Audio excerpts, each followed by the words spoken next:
Good morning, I'm here on behalf of Reggae TV at the unveiling of a plaque in honour of John Archer, the first black mayor of London.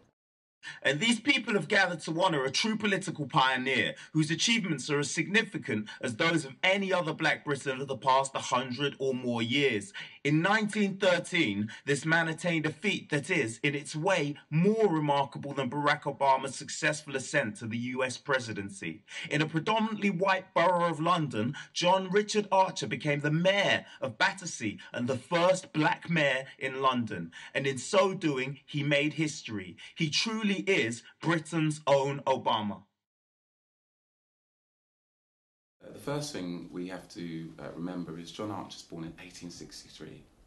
He's born in Liverpool of English and Bayesian parentage. He then goes missing for about 30 years and re-emerges in London after travelling the world 3 times. He comes back with a fantastic, black, gorgeous Canadian woman. And they set up in Battersea in a place called Bryner Road, 55 Bryner Road. And within 8 years of him coming back, he's elected councillor, the first black councillor we have on record in London, with a man called Henry Sylvester Williams. That's quite interesting because you have to understand, to be a councillor, you are elected by your peers, by your colleagues, and of course all of them were white. 7 years after that, he becomes elected mayor by one single vote. He becomes the mayor of Battersea, and he changes the history of London forever by becoming the most prominent black face in black politics, certainly in London and arguably in Britain.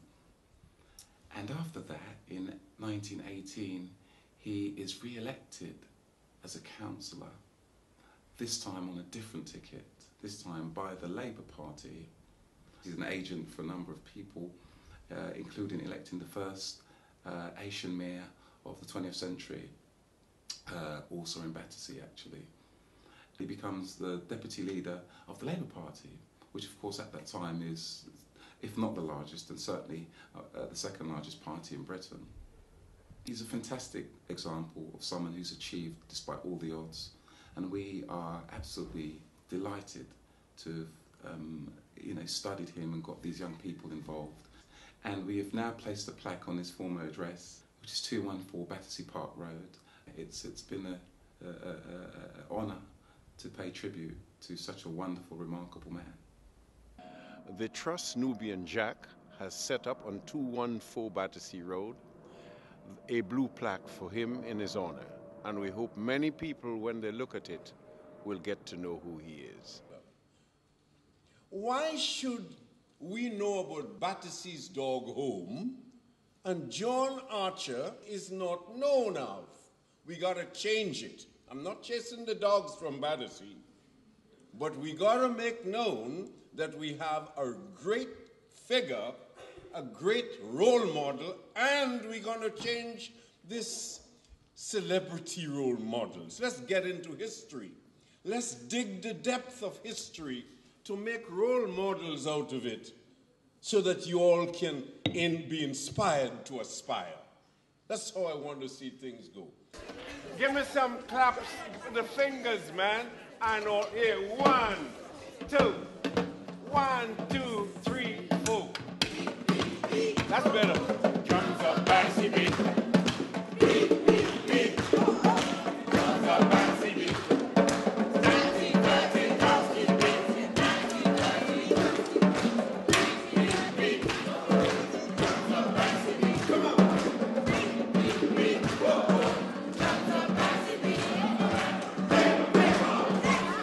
I mean, one of the interesting questions that I'm trying to unlock is more about John Archer's personal life. And one of them is about what were his tastes in music. We know he was a good friend of Samuel Coleridge Taylor, the black British composer and musician whose famous work is the Hiawatha. John Archer was particularly affected by his death. He regarded him as a great loss to him as a friend, but also to the race.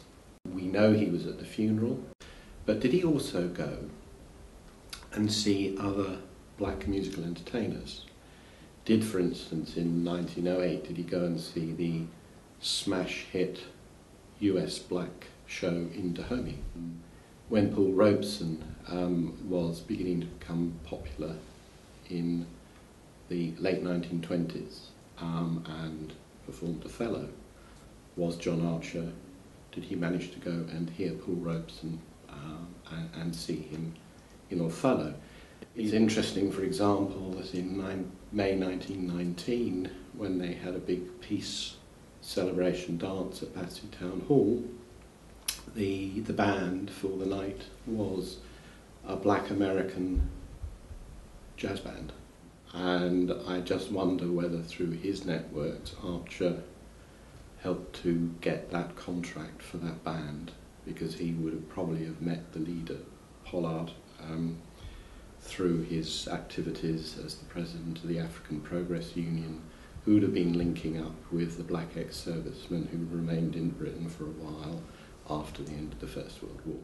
Though John Archer remained something of an enigma, he was clearly a significant political figure in the early 20th century and a campaigner for workers' rights. At the heart of the British Empire, this man of mixed-race origin became a stalwart of the local government establishment, consciously leaving a legacy for Londoners of all races. Inspiration! Inspiration! When I say John, you say Archer! John! Archer! John! Archer! Things don't change completely overnight, as John Archer was all too aware. Today, we celebrate the life of John Archer, widely seen as a role model in combating racial prejudice because of his success. As the present Mayor of Wandsworth, I'm proud to recall his pioneering political life, and he is rightly seen as a great predecessor. We all remember his immense contribution to the politics of Battersea initially, and of course the Metropolitan Borough of Battersea is now part of Wandsworth since 1969, London Borough of Wandsworth.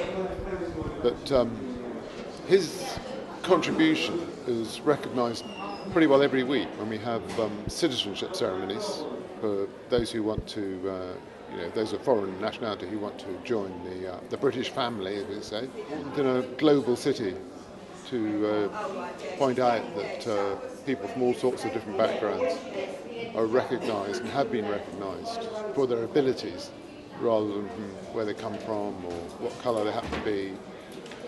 We've had black mayors recently. We had the Millennium Year. We had Lola Ayon-Rinde, a Nigerian lady, and she was mayor again 5 years later. So very happy to honour John Archer and recall his immense contribution. Well, it's a part of the heritage of the borough, and obviously we want to celebrate the heritage in its widest possible context. I fly with the stars in the skies. I am no longer trying to survive.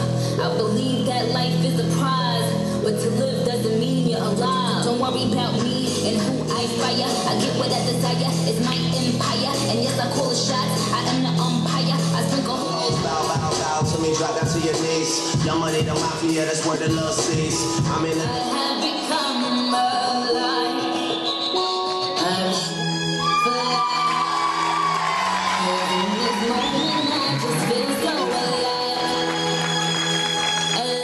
And I'm as excited as you are for this history. Because when I was growing up, I didn't realize black people had history. You're living in a turn that is marvelous. You have teachers today that some of you may not recognize. They are fantastic. Why? Because they're able to look at the two sides of the coin. My father used to tell me there are three sides to every story: yours, mine, and the facts. It appears that Britain had something that they did not celebrate before America celebrated Obama. And it's a message. If we can take John Archer and make him ours, we can possibly say that there was some form of black recognition, or maybe not, in London. And what we can do, and as the mayor is here, I'm putting it to him, in 2013, we could make a big celebration after the Olympics in recognition that we had the first black mayor in London. That would be big.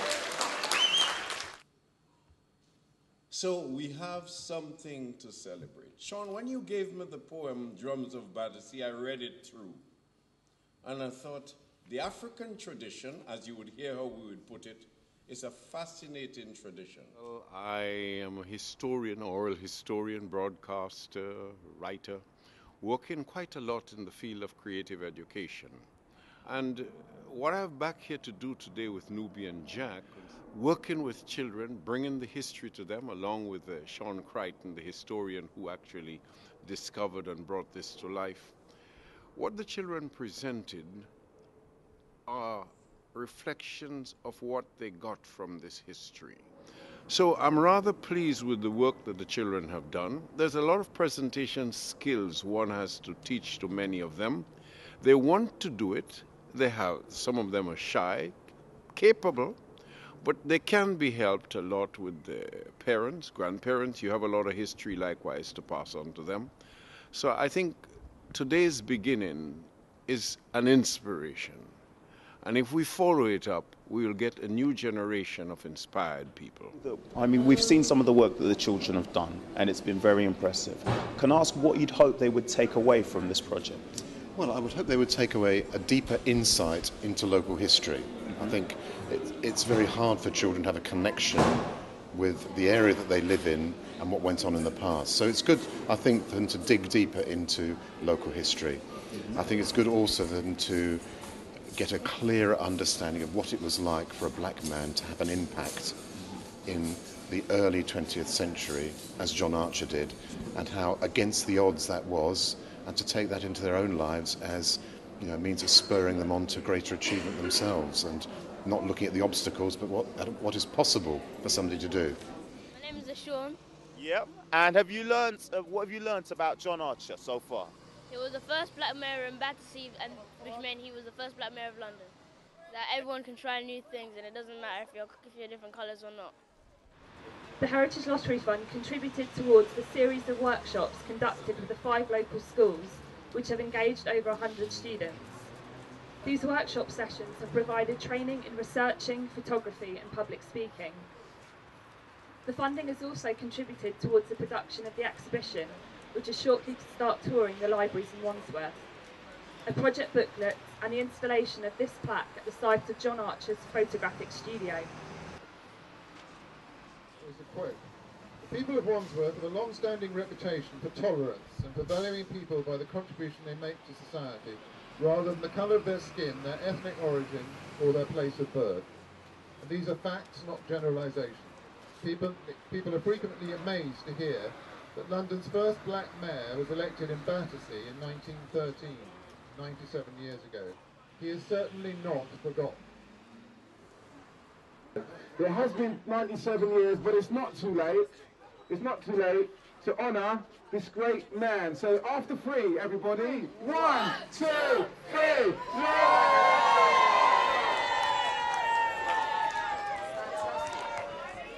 and that plaque is going to be there. John,